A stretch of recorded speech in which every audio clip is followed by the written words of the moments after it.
All right, everybody, welcome to our August Business Boost. We are here with Sara Bryson with CFOh Yeah. I just love that name, Sarah. I got to say that right out Thank you so loud. But much. Yeah. we're so excited that you're here today. You're going to tell us a little bit about cash flow. And Mhm. also, I'd love for you to let people know too, what is a fractional CFO? So Yeah. I'm going to turn it over to you and let you get going. But thank you again for being here. Absolutely. Thank you so much for having me.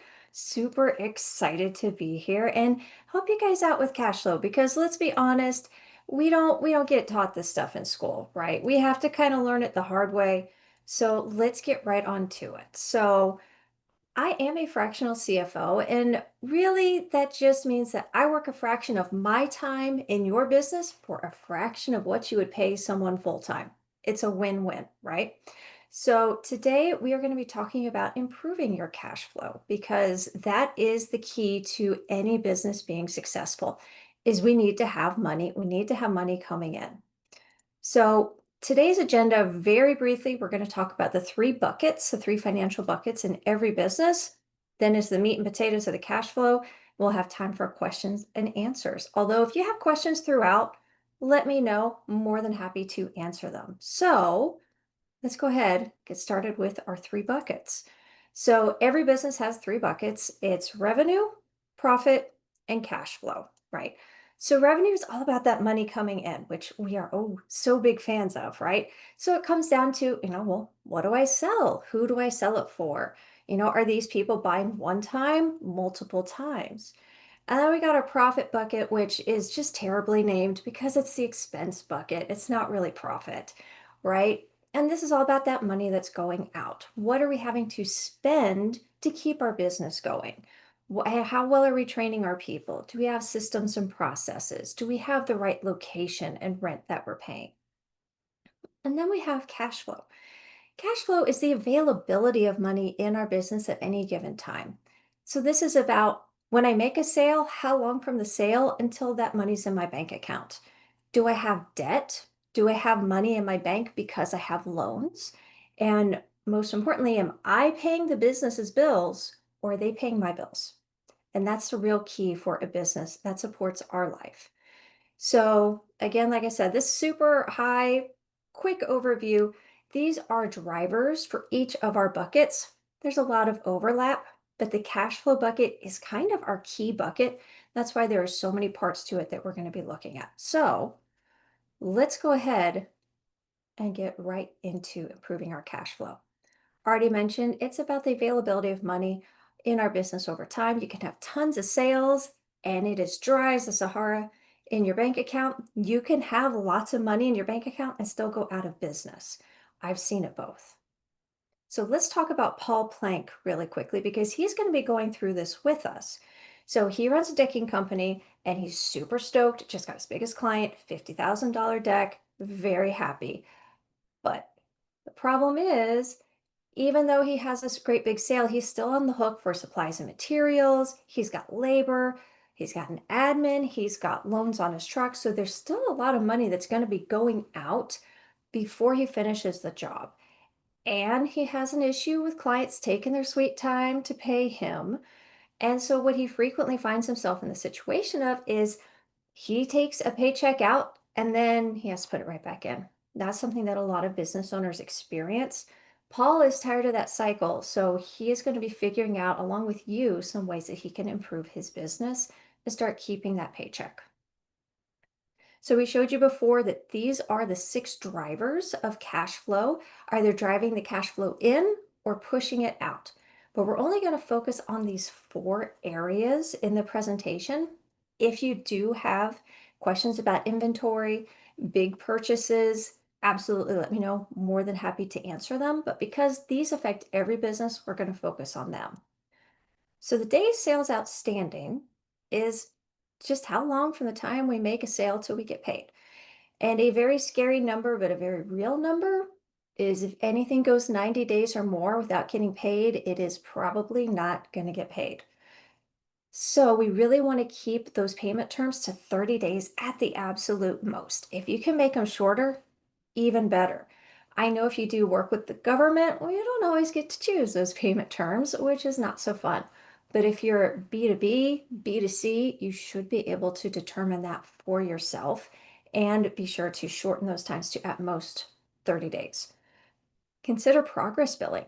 If you have a business such as Paul and his decking company, where you make the sale, but it's going to take some time to deliver the final product, maybe have them pay for part of it up front.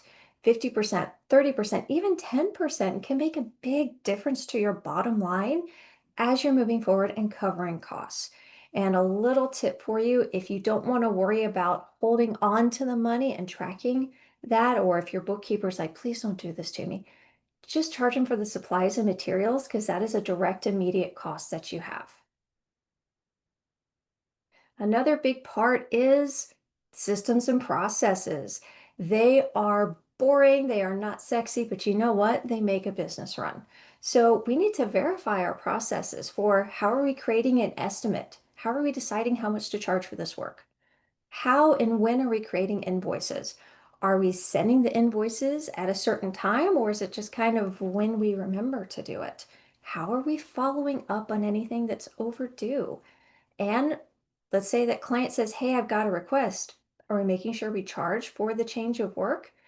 Let's make sure that getting paid is easy. I have had times where I've written a check and I've paused and said, well, shoot, do I make this out to the company or to an individual? Oh, where do I send this? Do I mail this to this address? I only have like an email address on here. Make it really easy for people to pay you. Make sure your links are working. Make sure it's easy for them to click links. Give as many payment options as possible, and you're going to increase the odds of getting paid and getting paid quickly. Another option is you could look into maybe some incentives, right? How can I really make it a win for them to pay me faster? Could we have a loyalty program where they earn points and then they can cash that in the future, which also gets them to buy more from us? Not a bad way to go about it. Can we give them a rebate or a discount on a future project? Again, another way to set up a sale after a sale. Could we offer a free 3-month check-in? And hey, oh, by the way, this is looking great, super happy, but I noticed this over here. So if you notice a lot of these offers that we're making here to get them to pay us a little faster, a lot of these can also lead to a follow-up sale. So think about this. If you want to do just a straight discount, I really would urge you to be cautious about that discount. Make sure that it's no more than what they would pay in a credit card fee. So, hey, if you pay me cash, I'll give you maybe a 2 or 3% discount.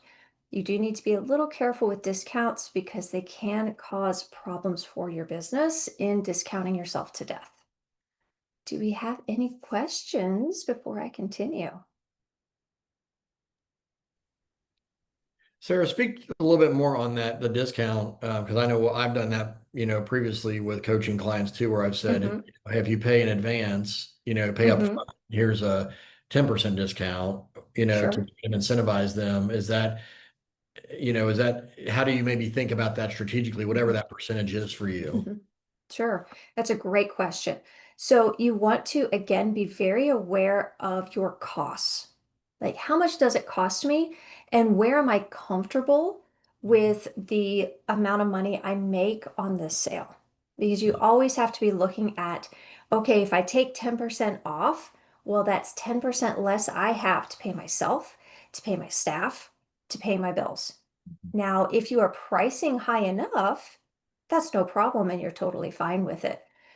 But if you've got really lean margins, then you become an issue where it's a volume business rather than a quality business. That's good. Thank you. Absolutely. All right, so let's do our very first exercise and let's get paid. So feel free to screen cap this, work on it later, or you can go ahead and make some notes right now. What is your current system for following up on those overdue invoices? Do you have a system for following up on overdue invoices? Are there any common reasons that people say that they're paying you late?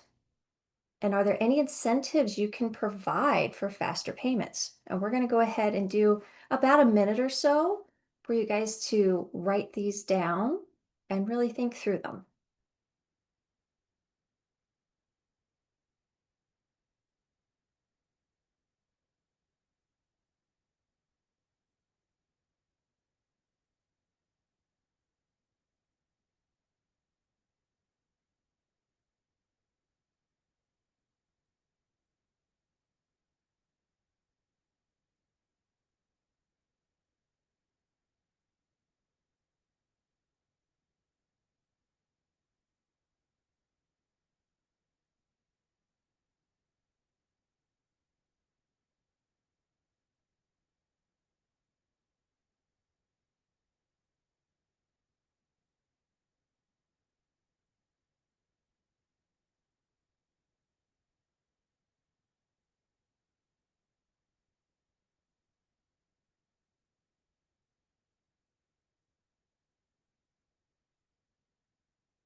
Right, while you guys finish up on that, you remember Paul is doing this along with us.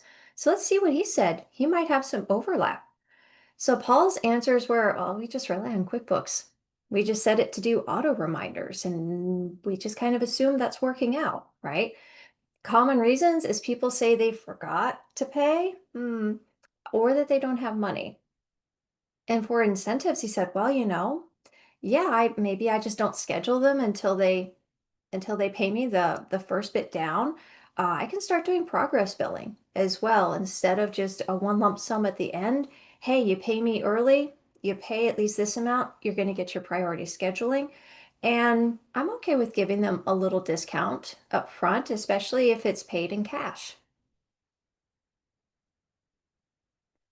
So the next part is days payable, which is bills. Boo. No one likes bills, but they are a part of life and a part of running business. So my philosophy on this is if you don't got to pay it yet, don't pay it. If we've got issues with keeping cash in our bank accounts, then why are we spending it? So what we want to be careful of here is prioritizing. Does it need to get paid now? Can it be paid later? If there's an incentive to pay it, right? Just like earlier, we had those incentives that we were offering. Sometimes people offer us incentives like, hey, if you pay this by the 15th of the month, we'll give you 5% discount. Nice, awesome. That is in our favor. So let's pay that bill earlier. And then we also need to make sure that we have some sort of process, again, systems and processes for paying bills. This way we know when we're paying a bill and we don't lose those bills. How many times have you said, oh, yep, got it on my desk.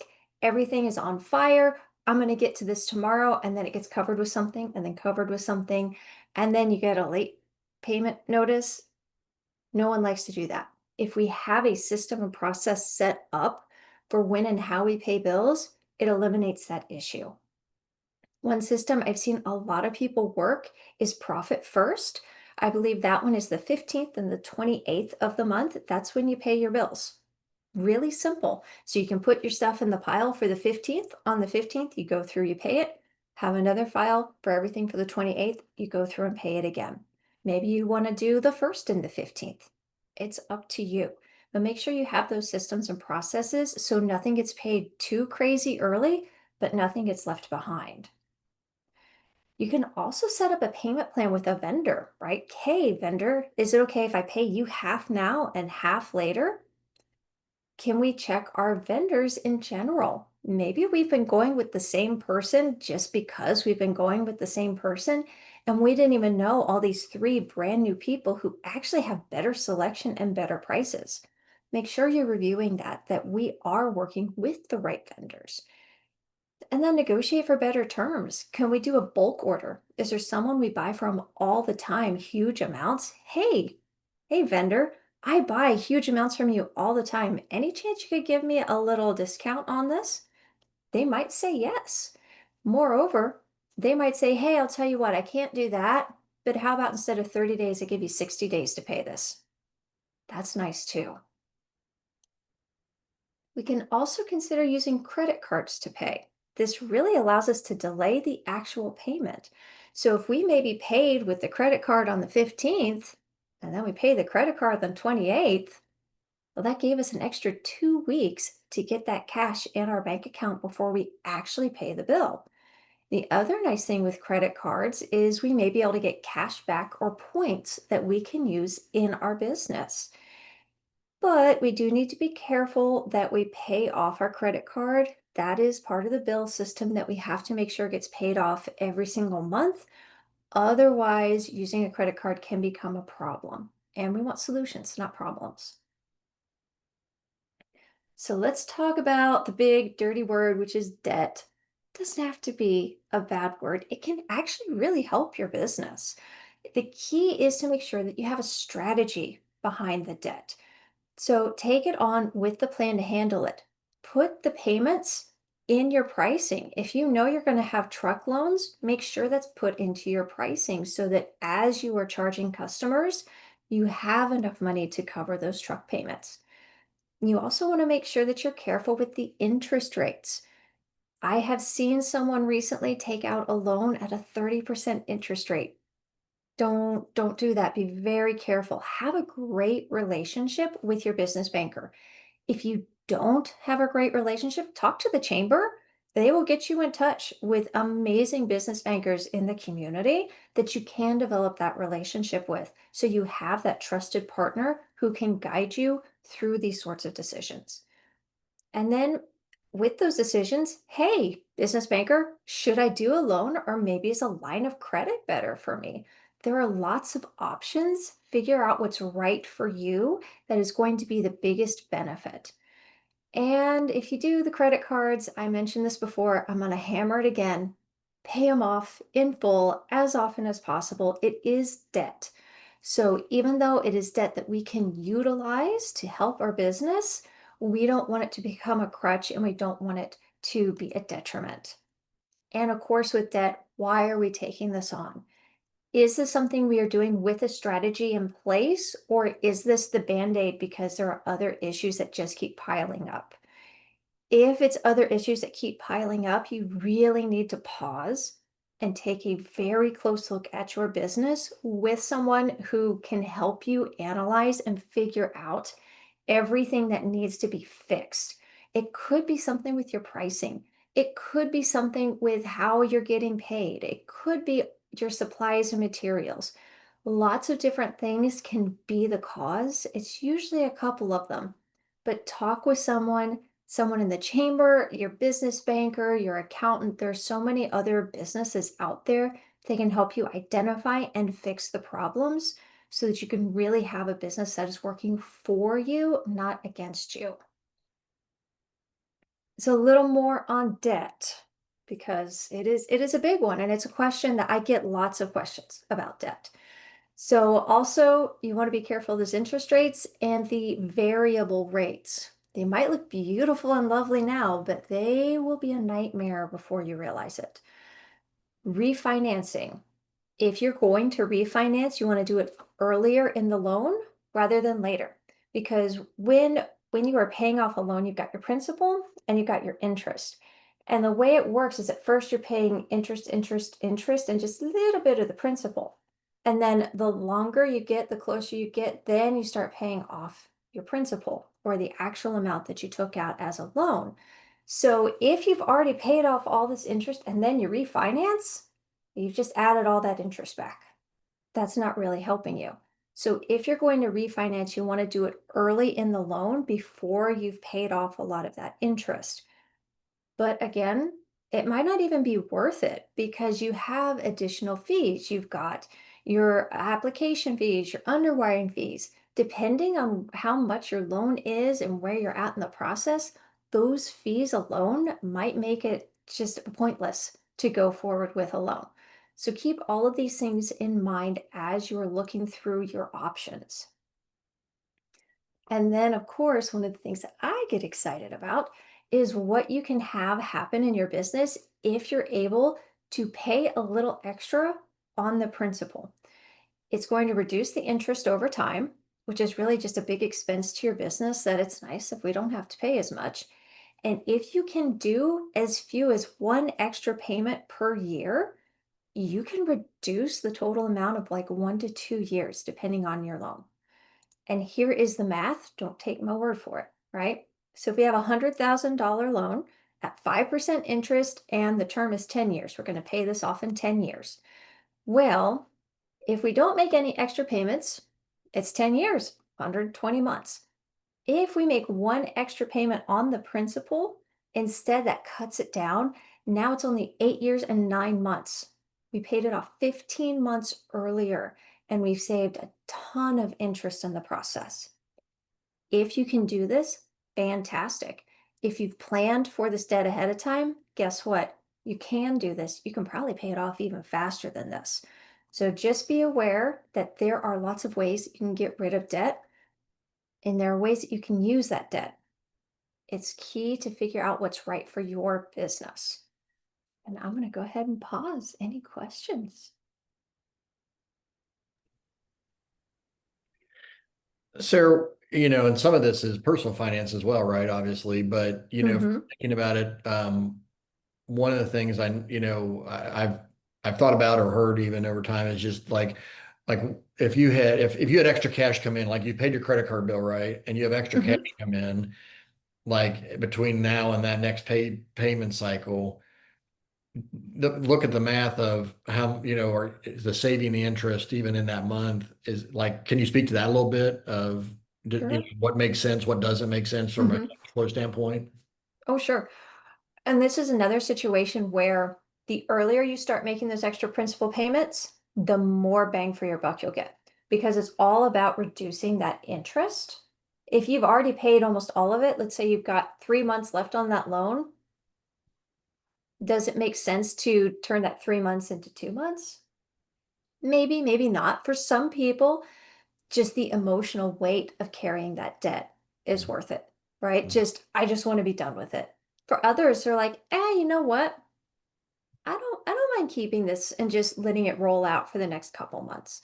So it's going to be a very individual decision, but just like with refinancing, the earlier you start this plan, the better in the long run. Even if it's a matter of, hey, I've got a 10-year loan and years 7 and 8, I was able to do some extra.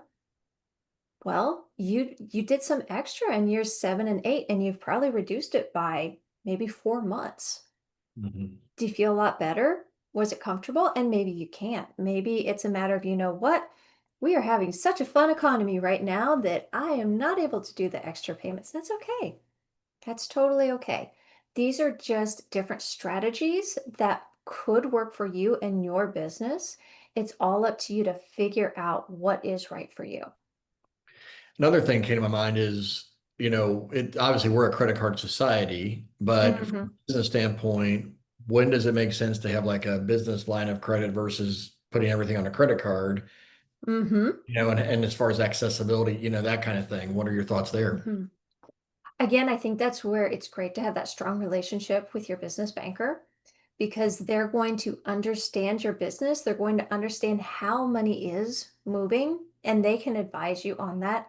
I've seen someone, I've worked with someone who had both the line of credit and the credit cards, but due to pricing issues, they were utilizing the credit cards to delay other payments, and they were just letting that line of credit interest was building and building. So it's one of those things where you just have to take a look at what is the root cause? Why are we doing this? Mhm. And is it because we just need a fix? Or is it because this is helping? For example, I was talking um, to a person who does interior design. And for her, it made a ton of sense to have a line of credit because she'll need to make these big purchases of all this furniture, and then her client pays her back. And so, hey, I just need this to cover me for a couple days, but I don't want this sitting on my credit card because it was her personal credit card. She was waiting to pay the credit card. And so it was getting to a point, depending on when the clients paid her, it was starting to affect her credit score. Mhm. But with the line of credit, that was going to be different because that was all through the business. She had better payment terms with that. So again, it's going to be dependent on you, on your situation, on your business, and really, I mean, I know I keep saying it, but have that good relationship Mhm. because they can give you so much more information. I mean, they may even have a special situation with their institution that it wouldn't work at this other bank, but here it does because we understand what business owners need, and here's a special product that we have that's for you. Any advice on how to approach that conversation with your Mhm. business banker? Because that can be intimidating if we're, Oh yeah. the financial experts they are, and what do we ask? How do we approach Mhm. that? So I would just sit down and first just say, "Hey, I'd just like to get to know you a little bit better and talk about my business and talk about how you work with businesses." And just have a conversation. It doesn't have to be anything about, "Hey, I want this," or "Hey, I need this." It's just, "Hey, you're my business banker. I'd just like to get to know you better." Mhm. Get to know them better, and honestly, if you don't like what they're saying, if you're not comfortable with them, there are a lot of different banks and credit unions out there. Find Mhm. someone who's going to work with you. There are certain things they're restricted on and they just out of their hands, right? Especially with, say, underwriting. But I personally know lots of business bankers who are more than happy to tell you specifically, "Hey, I can't give you a loan now because of this. Mhm. Come back in 3 months and get this to here," and you Mhm. got it. Mhm. And wouldn't you rather know that now and Mhm. have someone who can give you that information versus guessing? Mhm. No, that's really good. Thank you for sharing that. Oh, absolutely. So let's go ahead and do our second exercise, which is, do they need to get paid? So let's take a few minutes. Again, screen cap, write it down, whatever works for you. What are the top three bills or vendors you must pay immediately? Are there any that you could negotiate better rates with, better payment terms, or installment plans? And are there any bills you could pay with the credit card to give you some extra breathing room for the end of the month? And again, we'll do about a minute or so for you guys to think through, write down your answers.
While you guys finish up, let's take a look at Paul. Let's see what Paul's answers were. So he said, "Well, yeah, I got to pay the bank because I got some truck loans and they are not very happy if I miss a payment." He also had office rent and he had an admin assistant who was the bee's knees and he could not bear to lose her. Bills or vendors he could negotiate with. Well, he really had two main suppliers and he gave large regular orders. He just never thought that he could ask for options.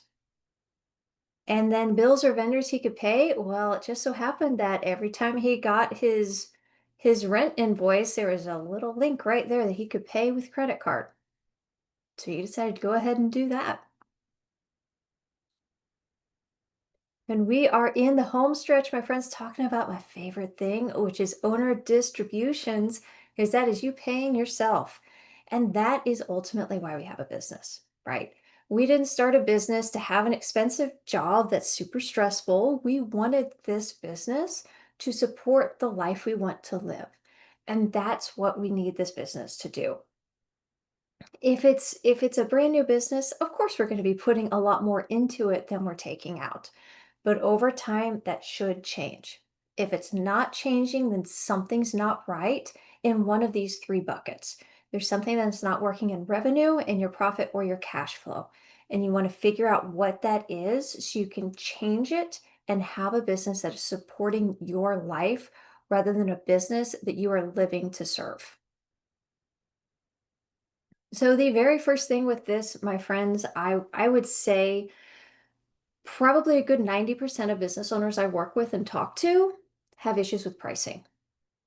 It's a scary topic, right? It's scary for me too. Like I get it. When I raise my rates, I'm always like, "Oh yeah, let's see how this turns out." But 9 times out of 10, usually more than that, no one blinks an eye, right? They understand everybody's got bills, they never go away, they never get smaller. It's a matter of making sure you're pricing so that you can cover everything you need. And guess what? You are part of what you need to cover. When you are pricing your products and your services, you need to factor in your experience, your time, your energy into what you're doing. Why do we need to do this? Well, first and foremost, we would like to cover our bills. We would like to eat, kind of an important thing that we like to do, right? And number two, as we grow our business, we're going to want to start taking these hats off. We're going to want to have other people take on different roles within the business. Maybe we need more people on the floor to go ahead and help with the orders and the shipping. Maybe, goodness gracious, if I could get a salesperson, that would be killer because I'm so tired of selling, right? Maybe you just want someone to go out there and network for you. Whatever it is, if you are already pricing with that in mind, guess what? You can hire them because you're already charging enough to cover those costs. So let's talk really quickly about the difference between being a solopreneur service provider and being someone who does products or has a team, because your pricing is going to be a little different. And it's really important for us to understand these differences here. So if you are someone who's a one-man band and you're just selling service, I will frequently see people saying, "Hey, I only takes me 10 hours to do the service. I sell it for $1,000. So I'm making $100 an hour." Technically, yes, technically. But that would be if you were an individual not running a business. Because you're running a business, you've got a lot of additional expenses, a lot of additional hats that you're wearing. It's not just you doing a service, it's you running the business. So, what's more important is for us to look at our effective hourly rate. To do that, we're going to take revenue, which is the amount of money that we're bringing in, and we're going to divide that by the hours working in the business, producing what we sell, as well as on the business. And that's all the time it takes us to run a business. And in this case, okay, sure, it only takes me 10 hours to do the service, but it takes me 20 hours on everything else. So now our effective hourly rate has dropped down to $33.33. Are you okay with that? Maybe you are. Maybe that's perfect. It covers everything. But chances are you're looking to take off hats. You're looking to bring other people on to assist with things, even as a 1099er. You might want to have some extra money in your pocket to cover those costs again and your own costs. Because it's not just the cost of this particular thing, it's all the software, it's rent, it's everything else in your business. Which takes us to, okay, cool. Well, I've got a team or I've got a product, a physical thing that I sell. Effective hourly rate doesn't really work as well here. Now we need to look at job costing. How much does it cost us to do the job? And with this one, it's going to be, we have to look at our supplies and material. We have to look at labor, just both W-2 and 1099 people. What's overhead? Overhead's just all of these extra costs that are over top of us, our rent, our utilities, our office supplies. Do we have loan payments? Maybe, maybe not. Are we paying ourselves? Sure would like to. All of these things need to be factored into the cost. And then you need to add a percentage on top of that for whatever you want to be able to keep and reinvest in the business. It's kind of a lot, but when you really break it down and you look at my costs, all of these costs, and then you add a little bit on top, it makes it much easier. And the other part of that is when we are looking at all of these costs, we're keeping up on them. It's much easier to estimate and make sure our estimates are correct. Correct estimates mean that we're charging a much better amount of money. We aren't guessing, we aren't at the mercy of the world and what's going to happen. A great example is COVID. Nobody knew that was going to happen and threw the world into a tizzy. But the people who were very careful in keeping up on their pricing instead of just hoping that prices didn't change, they did much better throughout COVID than the people who just had to sit here. Be proactive, not reactionary. That is the key to really good pricing and having that business that can survive anything. And then, of course, this is something I've seen as well where you have the money in the bank, you're super excited, you pay yourself. Oh, yeah, I forgot about sales tax. Oops. Oh, I forgot about quarterly tax filings. Oh, I forgot about. It happens to everybody. So one thing that works really well, again, it's a profit first method, is you take some money and you put it in an account that you don't look at so that when the time comes, you can have that money right there to pay. I have a client who did this themselves. The state of Ohio was not very happy with them because they were several months behind on paying their sales tax obligations. But we implemented this method of just putting it in a different account. And once they started doing that, not only did they get caught up, but they've been caught up so long that they're getting discounts from the state because they're on time and paying in full. So guess what? That's more money they get to keep. Not a bad way to go. So before our final exercise, questions.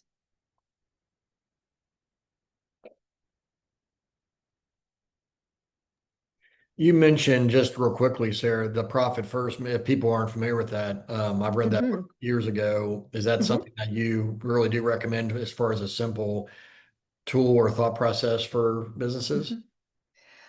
Profit first, I find to be extremely helpful for people starting out.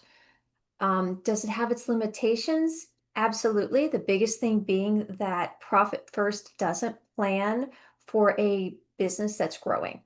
It Mm, looks at here's where you are in time, this is what you do. It doesn't have anything that's really set up for growth or planning for growth. So, insofar as that goes, it does have that limitation. But I find for many business owners, it's so helpful to just be told do X, do Y, do Z mm, and to just say, hey, I'm making this much money. So this is where I put this money. This is how much I pay myself. This is how much this cost should be. And it's, let's be honest, it's budgeting. mm. And he's just found a way to create a budget that people are excited to use. And do budgets work? Clearly. There are a lot of business out there that have been doing profit first and have been doing fantastic. But I also know someone who's been doing profit first and then COVID happened. And with the profit first system, she had no savings. Mhm.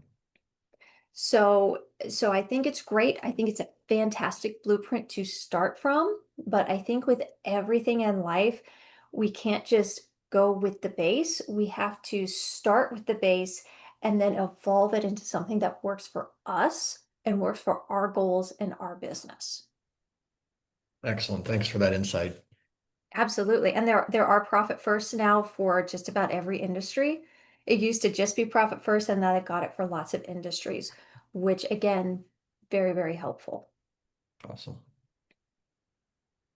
All right, it's our last exercise, and it's the easiest one of all.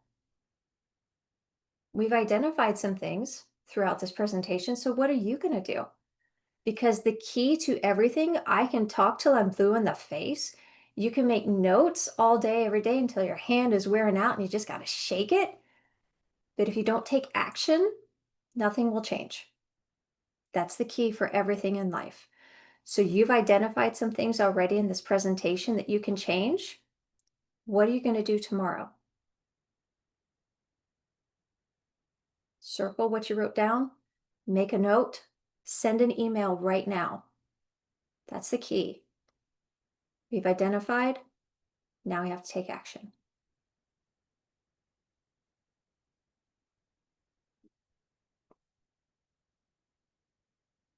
And with that, Paul took action. You remember he wrote down a lot of different things and he thought about it a lot more deeply. He talked with his admin assistant, talked with his team to figure out what changes he can make. This is Paul's after. So he improved his cash flow. He started progress billing right away so he wasn't on the hook for everything. He only scheduled jobs after that first payment was received. So he wasn't doing jobs for people all day, every day, hoping. He implemented a system to track those invoices, began following up regularly. And you know what he did in his follow up? If they were behind and they paid with credit card, he'd say, "Hey, I noticed that this invoice is still open. Is it cool if I just charge a card on file?" And guess what? He just got it taken care of.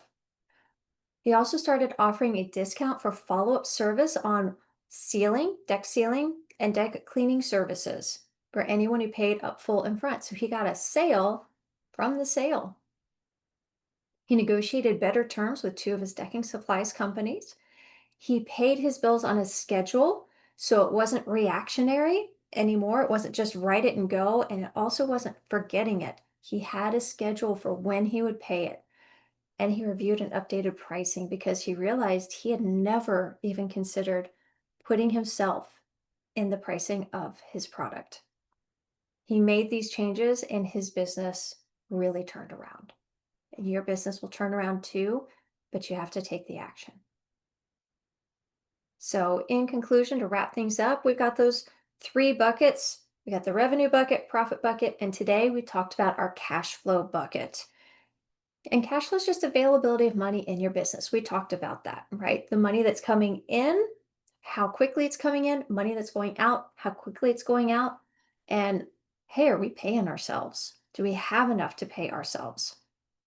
So if we want to improve our cash flow, we have to understand how money's coming in, how it's leaving, in what amounts, and at what times. As long as we are on top of that, we are going to have some really solid cash flow. So with that, thank you so much for sticking through. I hope the gifts helped keep this from being too dry of a presentation. I know us financial folks are not exactly the most exciting ones in the room, but take this to heart. Make some changes in your business. It will really help you. I also have resources on my website, CFOhYeah.com. Just go to the free stuff tab, and I've got a bunch of booklets that help you with your profit, your revenue, and your cash flow. Grab any of them. They are not even opt-in. You click it and it'll download right there on your computer.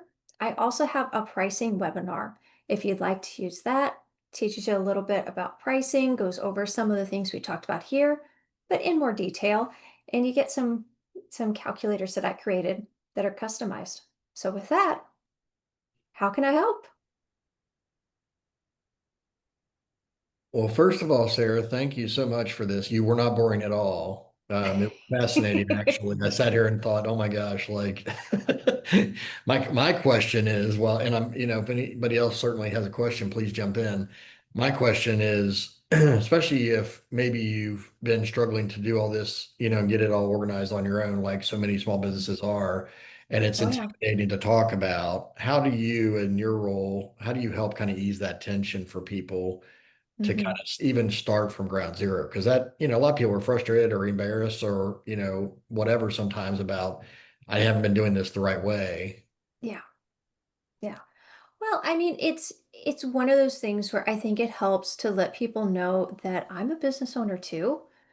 And, Chris, you and I were talking earlier that the shoemaker's kids have no shoes. I've made these mistakes myself. That's part of how I know to tell you what's going to help your business. Nobody's perfect. We are human. Mhm. We aren't taught this in school. We learn, and part of learning is trying something and seeing if it works or not.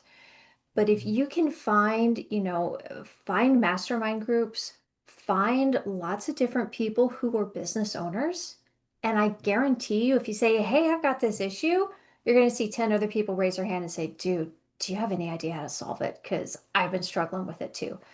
You can look at some of the most incredible businesses out there that look like they are super successful, and they can go under in 6 months because we're all struggling with something in our business. And the real key again is taking that action and being okay with saying, "Hey, I don't know how to do this. Can someone help me?" Mm. Or, "Hey, yeah, I'll be honest, I hate marketing. I am not a marketing person. So I will write like 5 or 10 LinkedIn posts and then I just schedule them out the wazoo because I'm just like, oh, I can't think of stuff. I'm not the only one. And then there's somebody else out there who's like, are you kidding? That's my jam. Mhm. Right? So what would make sense? Well, maybe I get rid of this. I have someone else do this. But it all starts with saying, hey, I know I'm not alone because we aren't, none of us are alone, but we feel like we're alone because we can't talk to our spouse about this. We can't talk to Joe at the gym about this. I don't understand it. It's only other business owners that understand what it is and the the pressure of it as well as the freedom. It's unlike anything else in life when you're running your own business. So just be okay with understanding you're not alone. There are other people out there just like you. Just say something. Just say, "Hey," anybody. I guarantee you people are going to say, "Oh yeah. Oh yeah." CFOh Yeah. That's CFOh, right.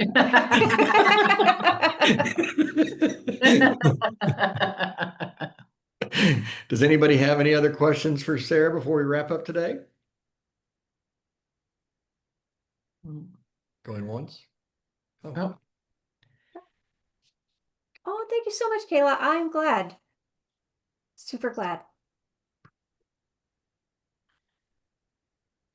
Well, Sarah, this was a fantastic presentation. You made finance fun even with your story of Paul, the small business owner, and I want to thank you. And so, folks, we want to encourage you. Sarah, why don't you also say you talked about your free resources, Mhm. but you also schedule introductory calls, right, to make sure Mm. there's a good fit of what you can offer to people to help them with their finances? Oh, absolutely. Yeah. Um, it's completely free to have a conversation with me. And it's literally that. It's a conversation. I just ask you, like, hey, what's your journey? What's been working for you? What is a total pain in the rumpus for you? What do you need help with? And from there, there have been times that I've said, cool, here are some resources. Other times it's, hey, I know someone who can help you talk to this person. And other times it's, hey, you know what? It sounds like what I do might be a benefit. Let's look at moving forward and getting you a financial clarity session, or maybe even full CFO work. But again, it just starts with that conversation, completely free because it's just that. I'm not going to solve a problem. I'm not going to be getting in your books and doing any work or anything like that.